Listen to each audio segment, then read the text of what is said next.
করোনার শঙ্কা নিয়েই ঘরের পানে ছুটছেন মানুষ। লঞ্চে গাদাগাদি, বাসেও নেই স্বাস্থ্যবিধির বালাই। যাত্রী একজনের গায়ের সাথে একজনের মিশা বৈশা আছে, দাঁড়ায় আছে, শুয়ে আছে। 2 ফুট 3 ফুট জায়গা ফাঁকা থাকার দরকার ছিল, কিন্তু কর্তৃপক্ষ তা করতেছে না। একত্রিতভাবে আমরা যাচ্ছি এখন বাড়িতে। 8টা সিট দিবে আমাদের, কিন্তু সেই জায়গায় আমাদের 4টা সিট মানে পাশাপাশি বসে যেতে হবে, কিন্তু সেটা তো স্বাস্থ্যবিধি আর মানা যাচ্ছে না। আসলে যতই ঝুঁকি থাকার কষ্ট থাক, যেতে তো হবে। করোনায় 24 ঘন্টায় 204 জনের মৃত্যু। অ্যাম্বুলেন্সেই যাচ্ছে অনেকের প্রাণ।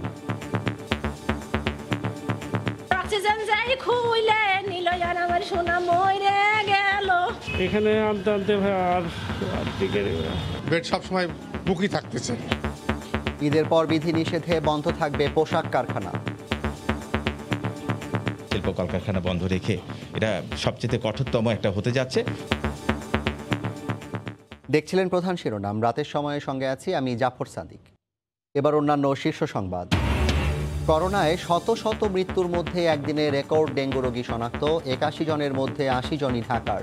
শুধু জুলাইতেই আক্রান্ত 7.5 শতাধিক। পরিস্থিতি আরও অবনতির শঙ্কা। ঈদ ঘনিয়ে আসায় জমজমাট কোরবানির হাট। পর্যাপ্ত সরবরাহ থাকলেও নেই ক্রেতা। চাঁপাইনবাবগঞ্জ থেকে ঢাকায় আসছে ক্যাটল ট্রেন। প্রথম দিনে 80টি গরু পরিবহন। পিকে হালদারের অর্থ লোপাট কাণ্ডে জড়িত আরও 75 জন। 30টি মামলা করবে দুদক। নজরদারিতে ই ভ্যালি ধামাকার লেনদেন।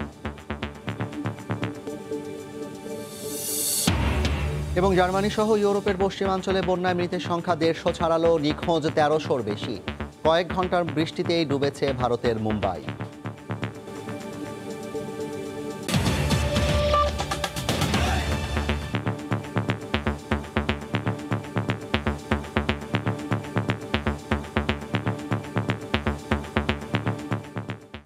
করোনা সংক্রমণের শঙ্কা নিয়েই বাড়ির পানে ছুটছেন ঘরমুখী মানুষ। সরকারি নির্দেশনা উপেক্ষা করে সদরঘাট থেকে গাদাগাদি করে যাত্রী পরিবহন করে ছেড়ে যায় প্রতিটি লঞ্চ।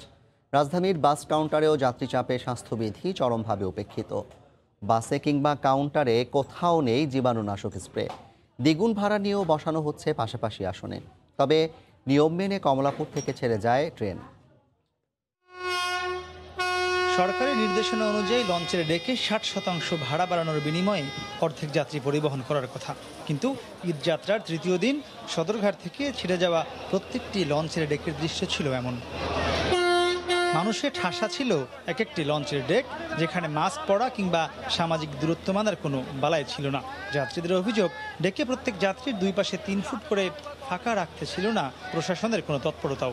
আমরা বুঝতেছি না যে করোনা বন্ধ, সবাই তো বাড়িতে যাওয়ার জন্য আগ্রহ। তারা ভাড়া বেশি নিতেছে, কিন্তু আপনার ওই যে আমাদের এটা দেওয়ার কথা ওই 60% মানে একটু ফাঁকা ফাঁকা এই জিনিসটা করতেছে না। তারা ভয়াবহ রূপ ধারণ করতেছে যাত্রী, আর প্রশাসনিক কোনো ব্যবস্থা নাই এখানে। শনিবার সন্ধ্যা নামার সঙ্গে সঙ্গে সদরঘাটে ভিড় বাড়ে আরও কয়েক গুণ। দক্ষিণাঞ্চলের 21টি জেলার 42টি নৌরুটের সব লঞ্চ ছাড়ে যাত্রী বোঝাই করে। একই দিন সকাল থেকে রাজধানীর বাস কাউন্টারগুলোতেও দেখা গেছে যাত্রীদের ভিড়। বাড়তি ভাড়ার কারণে এক কাউন্টার থেকে অন্য কাউন্টারে ছুটতে দেখা যায় অনেককে। সেখানেও ছিল না স্বাস্থ্যবিধি মানার বালাই। অনেক ক্ষেত্রে মানা হয়নি এক সিট ফাঁকা রাখার নির্দেশনাও। নিয়ম থাকলেও জীবাণুনাশক স্প্রে করতে দেখা যায়নি বাসের মধ্যে। 8টা সিট দিবে আমাদের, কিন্তু সেই জায়গায় আমাদের 4টা সিট মানে পাশাপাশি বসে যেতে হবে, কিন্তু সেটা তো স্বাস্থ্যবিধি আর মানা যাচ্ছে না। আসলে যতই ঝুঁকি থাকার কষ্ট থাক, যেতে তো হবে, কারণ বাসায় একটা ঈদ তো আগে রোজারিটা করতে পারে না। সবাই তাড়াহুড়া করতেছে, তো চাচ্ছে যে আমারটা যেন আগে হয়। এই জন্য আসলে ওই সেন্সটা মাথায় কাজ করতেছে না যে দূরত্ব বজায় রাখতে হবে। তবে ভিন্ন চিত্র রাষ্ট্রীয় মালিকানাধীন রেলে। কমলাপুর রেল স্টেশনে ট্রেনের বাইরে ও ভেতরে জীবাণুনাশক ছিটানো হয়। যেরকম শুনে আসছে এরকমই এক সিট ফাঁকা রেখেই বসলাম, এবং অন্যান্য সময়ের থেকে আজকে ঢুকতে বেশ আরাম করে ঢোকা গেছে। টিকিট ছাড়া ঢুকতে দেয় না, মোটামুটি চেক করে ঢুকাইতেছে। ঢোকার সময় গেটের সামনে দেখলাম স্যানিটাইজেশন আছে। ঈদযাত্রায় সামনের 2-3 দিন সব গণপরিবহনেই আরও যাত্রী চাপ বাড়বে বলে মনে করছেন সংশ্লিষ্টরা। মাহমুদ রাকিব, সময় সংবাদ, ঢাকা।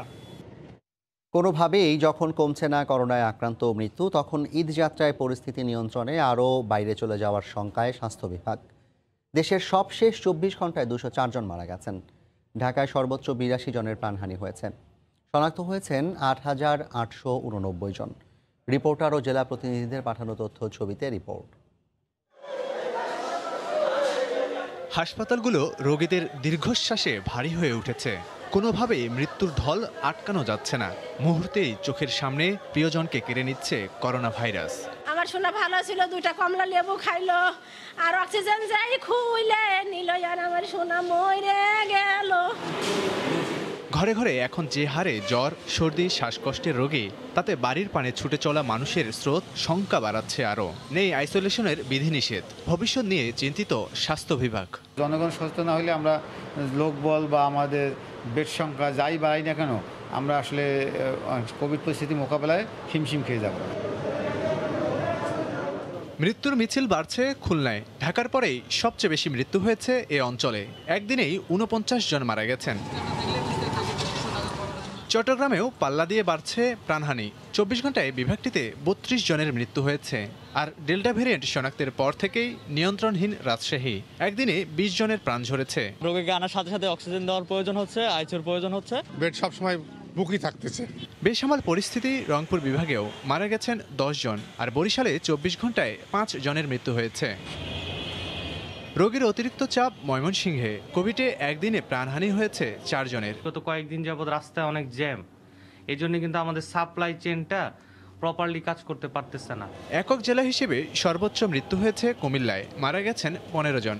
আর কুষ্টিয়াতে মৃত্যু হয়েছে 10 জনের। হাসপাতালের খরচ জোগাতে হিমশিম খাচ্ছে রোগীর স্বজনরা। প্রতিদিন 4,500 থেকে 5,000 টাকা আমাদের খরচ হচ্ছে, কিন্তু এইটা বহন করা আমাদের মতো গরিব মানুষের খুব কষ্টসাধ্য ব্যাপার হয়ে যাচ্ছে। এছাড়া অন্য জেলাগুলোতেও দীর্ঘ হচ্ছে মৃত্যু ও শনাক্তের তালিকা। লাবিব হাসান, সময় সংবাদ। একটি শয্যার খোঁজে হাসপাতাল থেকে হাসপাতালে ছোটাছুটি, না পেয়ে অ্যাম্বুলেন্সেই প্রাণ হারাতে হচ্ছে রোগীদের অনেককেই। কোভিডের তৃতীয় ঢেউয়ে এমন অমানবিক করুণ চিত্র রাজধানীর হাসপাতালগুলোতে। শয্যা সংকটে ভর্তি হতে না পেরে রোগী নিয়েই বাড়ি ফিরতে বাধ্য হচ্ছেন স্বজনরা। প্রিয়জন হারানোর এই অধ্যায়টা বেশ করুণ। কয়েকদিন ধরেই কোভিডের নানা উপসর্গে ভুগছিলেন 60 ছুঁই বয়সের মোশাররফ মৃধা। চিকিৎসা চলছিল শরীয়তপুরে। অবস্থার দ্রুত অবনতিতে প্রয়োজন পড়ে আইসিইউর। রোগীকে ঢাকায় এনে খোঁজ করা হয় একাধিক সরকারি হাসপাতালে, কিন্তু ফাঁকা নেই কোথাও। শেষ পর্যায়ে নিয়ে আসা হয় ডিএনসিসি কোভিড হাসপাতালে। ততক্ষণে অ্যাম্বুলেন্সই মৃত্যুর কোলে ঢলে পড়েন মোশাররফ মৃধা। 2-3 দিন যাবৎ খুব যোগাযোগও করতেছিলাম, কোথাও কোনো সিটের আশ্বাস পাইনি। এখানে আনতে আনতে আর একের পর এক অ্যাম্বুলেন্স আসছে হাসপাতালে। সবারই অভিজ্ঞতা বেশ তিক্ত। আইসিইউ কিংবা নিদেন পক্ষে সাধারণ শয্যা পেতে রোগীকে নিয়ে ছুটতে হচ্ছে এক হাসপাতাল থেকে অন্য হাসপাতালে। গাজীপুর থেকে বলছেন অসুস্থ রোগী নিয়ে আসা। প্রথম কুর্মিটোলা গেছি, কুর্মিটোলা থেকে ওরা আমাদের ওই ধরনের আমরা সহযোগিতা পাই নাই। প্রথমে হচ্ছে আপনার লাইফকেয়ারে, তারপর ব্রাহ্মণবাড়িয়া সদরে, তারপরে ওরা বলছে যে আমাদের একটা ব্রাঞ্চ আছে ওখানে নিয়ে যান। কোভিড ট্রিটমেন্টের জন্য একটা সিট ম্যানেজ করা যে কত কঠিন, এটা যে না আসবে সে ছাড়া কেউ বুঝতে পারবে না। রাজধানীতে কোভিড হাসপাতাল পরিস্থিতি এখন এতটাই অবনতি হয়েছে যে সবচেয়ে বেশি সক্ষমতার কোভিড হাসপাতাল ডিএনসিসিতে এসেও ভর্তি হতে না পেরে অনেক রোগীকে ফিরে যেতে হচ্ছে গ্রামের বাড়ি। কালকে সারা রাত এখানে অপেক্ষা করছি, বারবার গিয়ে ইয়ারা চেক করেছি যে ভর্তি নেওয়ার জন্য, ওনারা ভর্তি নেয় নাই। যদিও কর্তৃপক্ষের দাবি সংকটাপন্ন কাউকে ফেরানো হচ্ছে না, পাশাপাশি আরও বেশি সংখ্যক রোগীকে সেবা দিতে বাড়ানো হচ্ছে সক্ষমতা। সেই প্রস্তুতি আমরা নিচ্ছি যাতে 1000 সিরিয়াস পেশেন্টকে হ্যান্ডেল করা যায় ইন ফিউচার। হাসপাতাল কর্তৃপক্ষ জানাচ্ছে কমছে না ঢাকার বাইরে থেকে রোগী আসা, সঙ্গে দ্রুত গতিতে বাড়ছে রাজধানীর রোগীও। ফারুক ভিয়া, রবিন, সময় সংবাদ, ঢাকা। ঈদের পর আগামী 23 জুলাই থেকে 5 আগস্ট পর্যন্ত কঠোর বিধিনিষেধে শিল্প কারখানা বন্ধ থাকবে বলে জানিয়েছেন জনপ্রশাসন প্রতিমন্ত্রী ফরহাদ হোসেন। করোনা সংক্রমণ রোধে এবং বিধিনিষেধ বাস্তবায়নে সবাইকে ঐক্যবদ্ধভাবে কাজ করার আহ্বান জানান তিনি। দুপুরে চুয়াডাঙ্গা 6 বিজিবির 96তম রিক্রুট ব্যাচের প্রশিক্ষণ সমাপনী অনুষ্ঠান শেষে সাংবাদিকদের তিনি কথা বলেন। আগামীর যে আপনার কঠোর বিধিনিষেধটা বেশি কঠোর হবে এই জন্য, কারণ সব কিছুই বন্ধ থাকবে তখন, যেটা শিল্প কলকারখানা বন্ধ রেখে এটা সবচেয়ে কঠোরতম একটা হতে যাচ্ছে। এইটা হলে আমার মনে হয় খুব একটা ভালো কন্ট্রোল আসবে।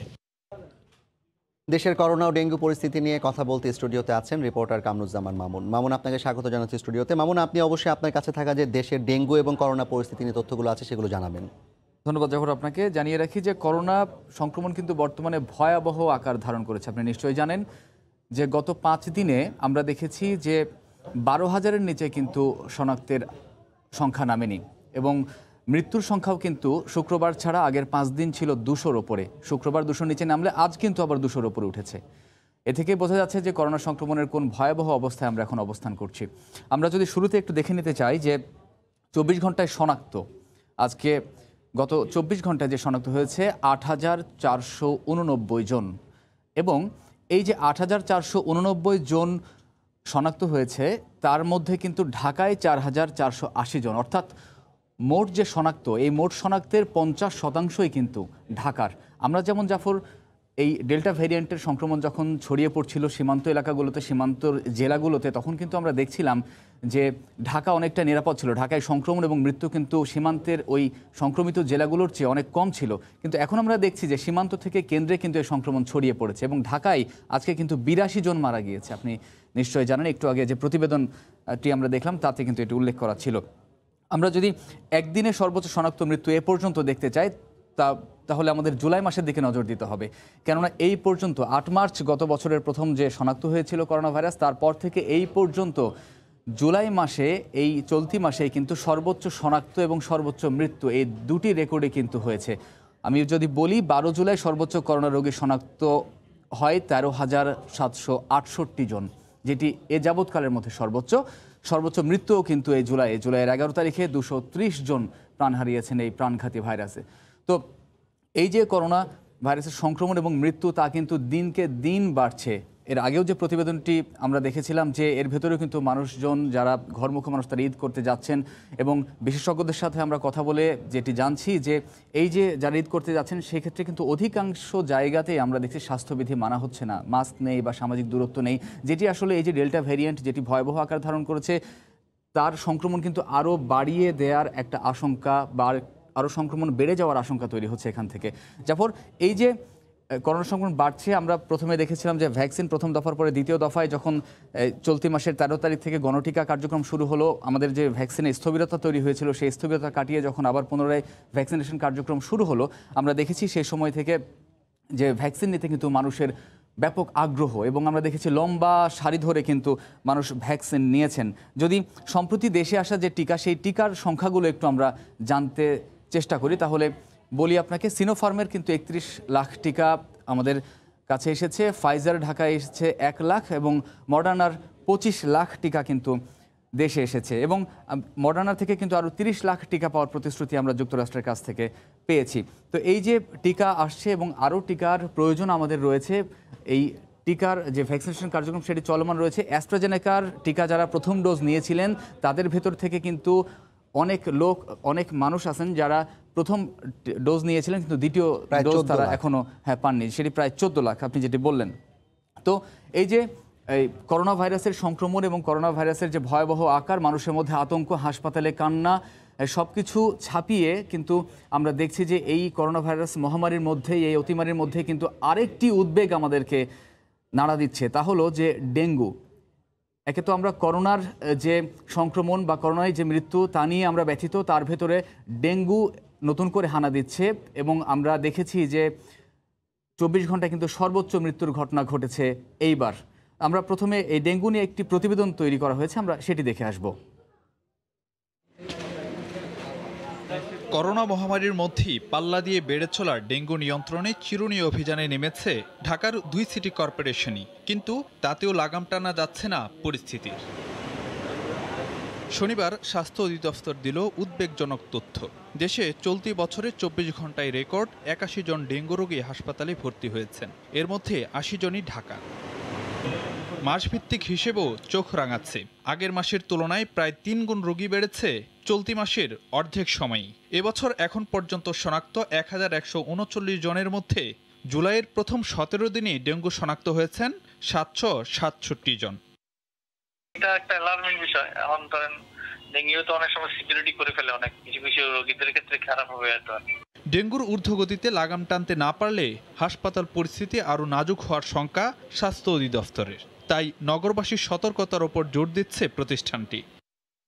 আমাদের এখানে তো হাসপাতাল এমনিতেই কোভিড নিয়ে শেষ, নতুন করে এখান ডেঙ্গি আসে গেলে রাখবেন কই? পরামর্শ একটাই যে প্রিভেনশনের জন্য যেসব পদ্ধতিগুলো আছে মানুষজনকে শেয়ার করতে হবে, তাই না? মানুষের সচেতনতা আনতেই হবে। বর্তমানে সারা দেশে ডেঙ্গু আক্রান্ত হয়ে হাসপাতালে ভর্তি 336 জন। তার মধ্যে রাজধানীতেই 331 জন। তবে চলতি বছর এখন পর্যন্ত ডেঙ্গুতে মৃত্যুর কোনো তথ্য পাওয়া যায়নি। ফারুক ভূঁইয়া, রবিন, সময় সংবাদ, ঢাকা। সহকর্মী ফারুক ভূঁইয়া রবিনের প্রতিবেদন যেমনটা দেখছিলাম যে ডেঙ্গুতে এখন পর্যন্ত মৃত্যুর কিন্তু কোনো তথ্য পাওয়া যায়নি। তবে সর্বোচ্চ সংখ্যক রোগী ভর্তি হয়েছেন আজ হাসপাতালে 81 জন, তার মধ্যে 80 জনই কিন্তু রাজধানীর। আমরা যদি দেখে নিতে চাই যে এখন পর্যন্ত আসলে এই 1 জানুয়ারি থেকে 24 ঘন্টায় সর্বোচ্চ ডেঙ্গু রোগী শনাক্ত হয়েছে 81 জন, যেটি বলছিলাম, যার মধ্যে 80 জনই রাজধানীর, যেটি আসলে সংখ্যা জাগাচ্ছে। এবং আমরা 2 সিটি কর্পোরেশনকে দেখেছি যে তারা আসলে চিরুনি অভিযান বর্তমানে পরিচালনা করছেন, সেখানে তারা জরিমানা করছেন, তারা সেখানে জেল দিচ্ছেন ভ্রাম্যমাণ আদালত। এবং আমরা দেখছি যে বিভিন্ন নির্মাণাধীন যে ভবন রয়েছে সেই সব নির্মাণাধীন ভবনের বিভিন্ন জায়গায় জমে থাকা স্বচ্ছ পানিতে কিন্তু ডেঙ্গুর যে এডিসের লার্ভা, সেই এডিসের লার্ভা কিন্তু অসংখ্য পাওয়া যাচ্ছে এবং সেখান থেকে কিন্তু মানুষজন সংক্রমিত হচ্ছেন। দক্ষিণ এবং উত্তর 2 সিটিতে কিন্তু এই অভিযান চলমান রয়েছে, তারপরও কিন্তু কোনোভাবে এটি আসলে নিয়ন্ত্রণে আছে এটি আসলে বলা যায় না। আমরা যদি চলতি বছরের শুরু থেকে আজ পর্যন্ত দেখে নিতে চাই যে শনাক্ত রোগী কতজন। শনাক্ত রোগী 767, যার 99% ঢাকার বাসিন্দা। এখন পর্যন্ত মোট রোগী ভর্তি দেশের বিভিন্ন হাসপাতালে 1139 জন এবং সুস্থ হয়েছেন 801 জন।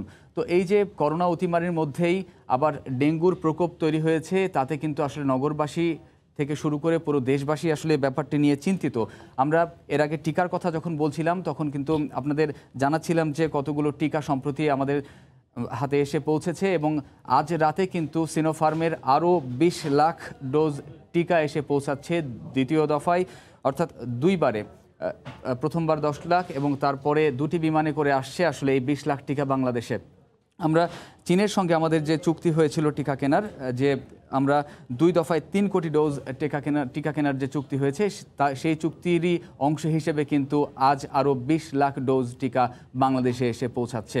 তো জাফর, করোনা সংক্রমণ এবং ডেঙ্গুর যে প্রকোপ তা নিয়ে আজ আমার কাছে ছিল এতটুকুই। অনেক ধন্যবাদ মামুন আপনাকে। দর্শক, আমাদের সঙ্গে যুক্ত হয়েছিলেন রিপোর্টার কামরুজ্জামান মামুন। তিনি মূলত দেশে করোনা সংক্রমণ, করোনার টিকা এবং সম্প্রতি যে ডেঙ্গুর অতি সংক্রমণ দেখা যাচ্ছে সে বিষয়ে বিস্তারিত আমাদেরকে জানাচ্ছিলেন।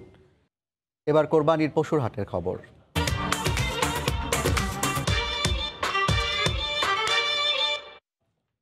রাজধানীতে জমে উঠছে কোরবানির পশুর হাট। চড়া দামের দেশি গরুই বেশি দেখা গেছে।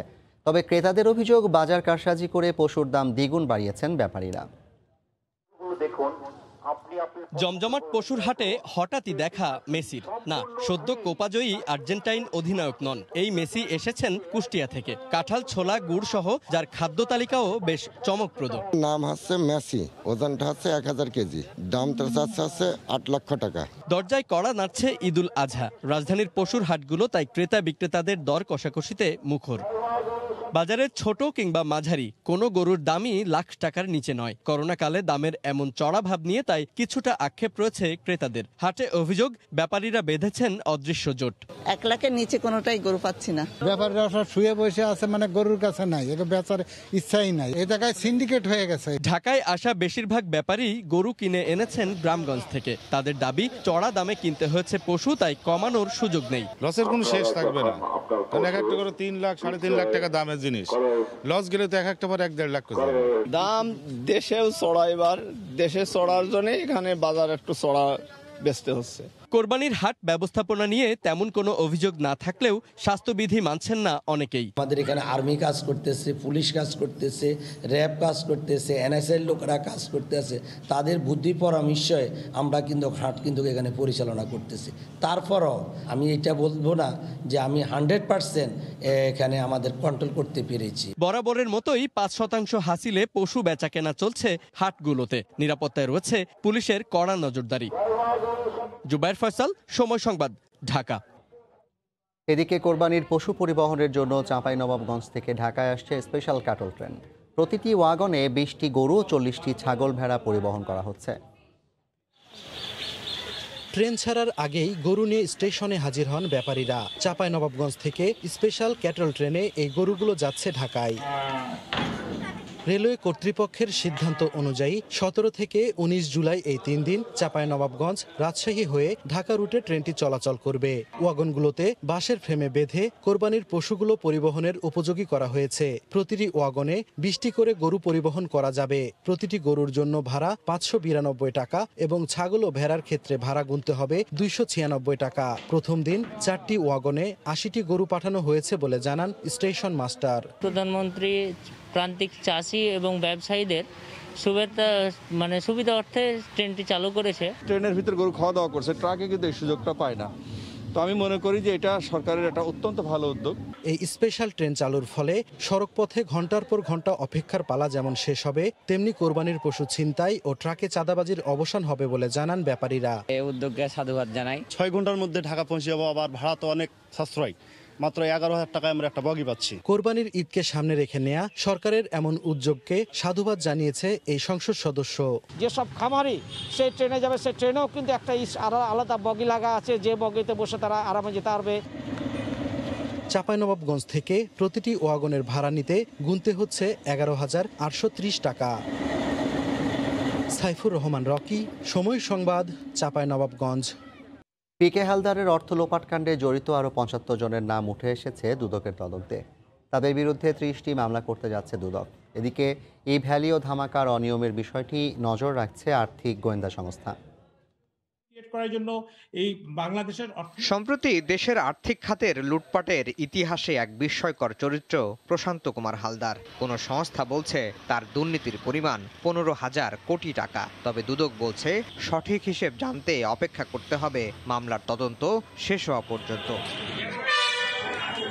দুদকের এক প্রতিবেদনে দেখা যায়, শুধু একটি কম্পিউটার ব্যবহার করেই কাগজি প্রতিষ্ঠান বানিয়ে 2,000 কোটি টাকা লুট করেছেন পিকে হালদার। এই ইস্যুতে এরই মধ্যে 37 জনের বিরুদ্ধে 15টি মামলা হয়েছে, আর 75 জনের বিরুদ্ধে 30টি মামলা করতে যাচ্ছে সংস্থাটি। একটা টেবিল 4 জনকে ভাগ করে দিয়েছে, 4 জন 4 বেলা বসতো। ওই টেবিল থেকে 4 জন 4টা কোম্পানি করতো। সেই 4টা কোম্পানি থেকে তারা লোন নিত। ওই লোনটা অর্থলগ্নিকারী প্রতিষ্ঠান হিসেবে বাংলাদেশ ব্যাংক তাদেরকে এক কথায় ফ্রি লাইসেন্স দিয়েছে। এদিকে ইভ্যালি ধামাকার মতো ই কমার্স ভিত্তিক প্রতিষ্ঠানের অর্থ পাচার সংক্রান্ত ঘটনাগুলো নজরদারি করছে বাংলাদেশ ফিনান্সিয়াল ইন্টেলিজেন্স ইউনিট। সন্দেহজনক লেনদেন পেলে অ্যাকাউন্ট জব্দের কথাও জানান বিএফআইইউ প্রধান। যদি ওইরকম হয় যে টাকাটা উঠে যাচ্ছে কিংবা ফ্রিজ না করলে এগুলো পরে আর খুঁজে পাওয়া যাবে না, সেই মুহূর্তে ওগুলো আমরা করি। দুদক আইনজীবী বলছেন, এসব প্রতিষ্ঠান আগে থেকেই নজরদারিতে থাকলে ঘটনা এত দূর করাতো না। ই ভ্যালি, আলেশামার্ট বা ধামাকা এদের যে ব্যাংক অ্যাকাউন্টটা তলব করেছে, বাংলাদেশ ব্যাংকের বিএফআই তখন যদি এই জিনিসগুলো কাজটা করতো, তাহলে আমার মনে হয় এটাকে তখনই রোধ করা যেত। এরই মধ্যে দুদকের আবেদনে ই ভ্যালির চেয়ারম্যান ও এমডির বিদেশ যাত্রায় নিষেধাজ্ঞা দিয়েছেন আদালত। আফজাল হোসেন, সময় সংবাদ, ঢাকা। অনেক উন্নত দেশের চেয়ে করোনা মোকাবিলায় বাংলাদেশ ভালো অবস্থানে রয়েছে জানিয়ে ঢাকা দক্ষিণের মেয়র বলেছেন, প্রধানমন্ত্রী শেখ হাসিনার উদ্যোগে জেলা পর্যায়েও করোনা টিকা দেওয়া হচ্ছে। এদিকে করোনা সংকট যতদিন থাকবে সাধারণ মানুষকে ততদিন খাদ্য সহায়তা দেওয়া হবে বলে জানিয়েছেন আওয়ামী লীগ নেতা অ্যাডভোকেট কামরুল ইসলাম এমপি। সকালে রাজধানীর কামরাঙ্গীরচর আলহেরা কমিউনিটি সেন্টারে করোনাকালে কর্মহীন অসচ্ছল পরিবারের মাঝে খাদ্য সহায়তা দিতে এক অনুষ্ঠানে ভার্চুয়াল মাধ্যমে তারা কথা বলেন। অ্যাডভোকেট কামরুল ইসলামের উদ্যোগে চাল, ডাল, তেল, লবণ সহ নিত্য প্রয়োজনীয় খাদ্য সহায়তা 2400 পরিবারের হাতে তুলে দেওয়া হয়। ঈদের পরেও এভাবে ত্রাণ তৎপরতা চালানো হবে বলে জানান তিনি।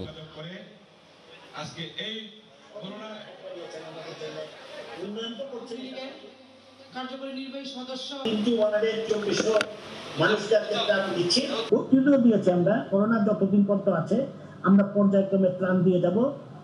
ঈদের পরেও আবার আমরা এরকম ভাবে ত্রাণ তৎপরতা আমরা চালাবো। আজকে যুক্তরাষ্ট্রের মতো দেশে তারাও কিন্তু তাদের জনগণকে সেই সেবা দিতে পারেনি।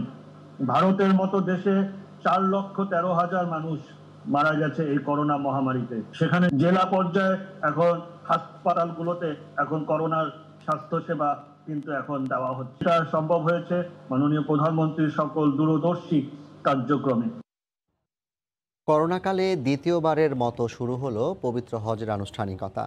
মক্কায় পৌঁছে মসজিদুল হারামে তাওয়াফ করেন মুসল্লিরা। কাল মিনায় যাওয়ার মধ্য দিয়ে শুরু হবে হজের মূল কার্যক্রম। করোনা মহামারীর কারণে সীমিত পরিসরে মাত্র 60,000 মুসল্লি এবার হজে অংশ নিচ্ছেন। সৌদি আরব থেকে বিস্তারিত সহকর্মী আল মামুন শিপনের প্রতিবেদনে। মুসল্লিদের পদচারণায় মুখর পবিত্র নগরীর মসজিদুল হারাম। শনিবার সকাল থেকেই হাজিরা এখানে জড়ো হতে থাকেন। ইহরাম পরিহিত অবস্থায় কাবা শরীফ তাওয়াফ করেন তারা। রোববার ফজরের নামাজের পর হজের মূল কার্যক্রমের অংশ হিসেবে মক্কা থেকে মিনায় যাবেন মুসল্লিরা। এদিন জোহর থেকে ৯ জিলহজ ফজর সহ ৫ ওয়াক্ত নামাজ মিনায় আদায় করবেন হাজিরা। আল্লাহর নৈকট্য লাভের আশায় ইবাদত বন্দেগীতে সময় কাটাবেন তারা। সোমবার ৯ জিলহজ ফজরের নামাজের পর আরাফাত উদ্দেশ্য রওনা হবেন মুসল্লিরা। সেখানে অবস্থান করে পবিত্র হজের খুতবা শুনবেন তারা।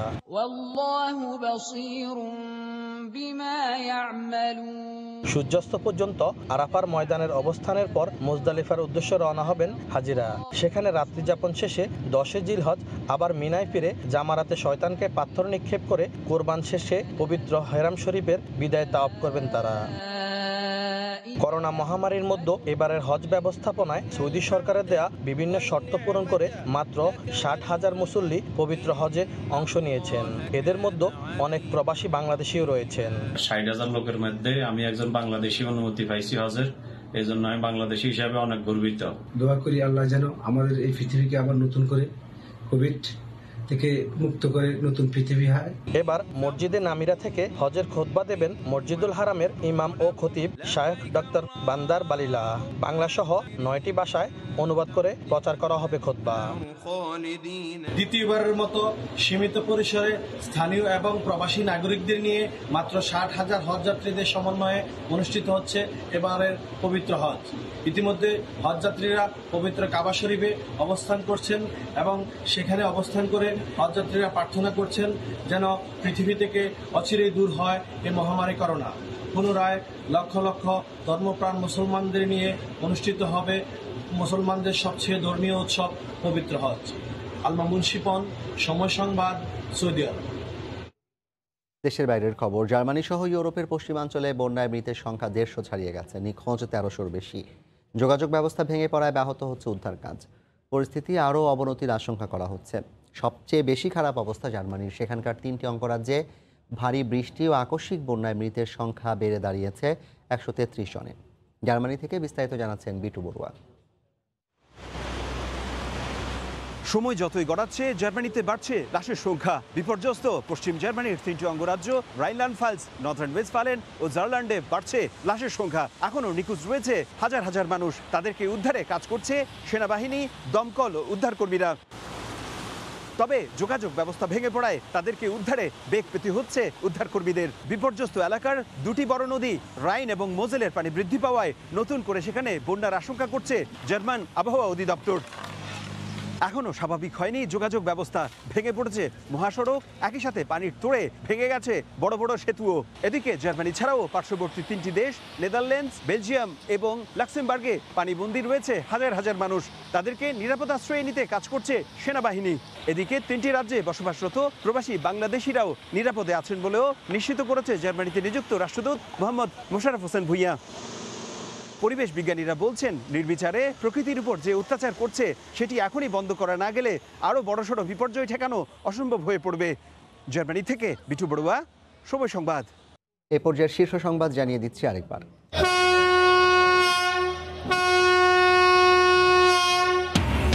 করোনার শঙ্কা নিয়েই ঘরের পানে ছুটছেন মানুষ। লঞ্চে গাদাগাদি, বাসেও নেই স্বাস্থ্যবিধির বালাই। 24 ঘন্টায় 204 জনের মৃত্যু। ঈদের পর বন্ধ থাকবে পোশাক কারখানা। কোভিডে শত শত মৃত্যুর মধ্যে একদিনে রেকর্ড ডেঙ্গু রোগী শনাক্ত। 81 জনের মধ্যে 80 জনই ঢাকার। শুধু জুলাইতেই আক্রান্ত 7.5 শতাধিক। পরিস্থিতি আরও অবনতির শঙ্কা। এবং ঈদ ঘনিয়ে আসায় জমজমাট কোরবানির হাট। পর্যাপ্ত সরবরাহ থাকলেও নেই ক্রেতা। চাঁপাইনবাবগঞ্জ থেকে ঢাকায় আসছে ক্যাটল ট্রেন। প্রথম দিনে 80টি গরু পরিবহন। এই ছিল রাতের সময়। সঙ্গে থাকুন সময়।